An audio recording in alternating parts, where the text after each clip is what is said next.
जे काल व्यक्त झालं होतं,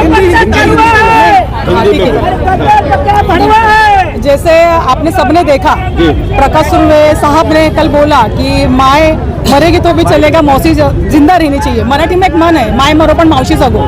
लेकिन और एक मन ऐसी है कि स्वामी तिन्ही जगाचा आए विना भिकारी। कितनी भी मौसी आ जाएगी ना, लेकिन माँ की जगह वो कभी नहीं ले सकती। आप सबको पता है।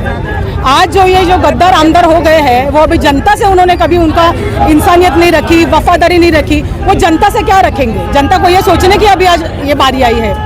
मैं तमाम मागाठाणे में या महाराष्ट्र में रहने वाली मराठी जनता को आह्वान करूंगी कि आज जो ये सत्ता में बैठे हुए लोग हैं, उनको लोगों का विकास करने से कोई आन बान नहीं है। उनको लोगों का विकास नहीं करना है, बस राजनीति के नाम पे लोगों को तोड़ना है, फोड़ना है और राज्य करना है। अगर उनको खुद मराठी होते हुए अगर वो बोल सकते हैं कि मराठी मरनी चाहिए, तो ये सबसे मैं बोलूँगी ना शर्मनाक बात है एक मराठी आदमी को। तो अभी समय आ गया है, जैसे मीरा भाईंदर में मराठी का जब अपमान हुआ, तभी जो बड़ा मोर्चा निकला और तभी आपने सबने देखा वहाँ के डीसीपी को, एसपी को, सबको ट्रांसफर कर दिया। वो ताकत थी मराठी आदमी की।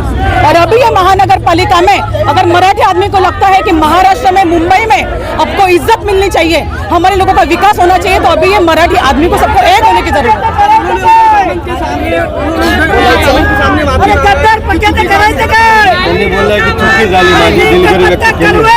आता मला सांगा, जेव्हापासून यांचं सरकार आलं तेव्हापासून ह्यांचे प्रत्येक नेते काही ना काही बेताल वक्तव्य करतात। एवढी मस्ती ह्यांना येते कुठून? संविधानाची पायमल्ली करतात, हुकुमशाही करतात। आज आम्हाला पोलीस स्टेशनमधून फोन येतात, तुम्ही जाळपोळ करू नका, तुम्ही फोटोना जोडे मारू नका। हीच का ती लोकशाही आहे आमची? आज ह्यांचं सरकार आल्यापासून 10 वर्षामध्ये आम्ही माय भगिनी आज आमच्या खिशातले पैसे गेले। काळं धन आणणार बोललो ते कुठे गेलं? तुम्ही दिलेली वचनं तर तुम्ही पूर्ण करत नाही, परंतु नागरिकांना कोणता तरी खोटा अजेंडा, काय म्हणायचं, पटंगे तो कटेंगे, एक है तो सेफ है। अरे कुठे?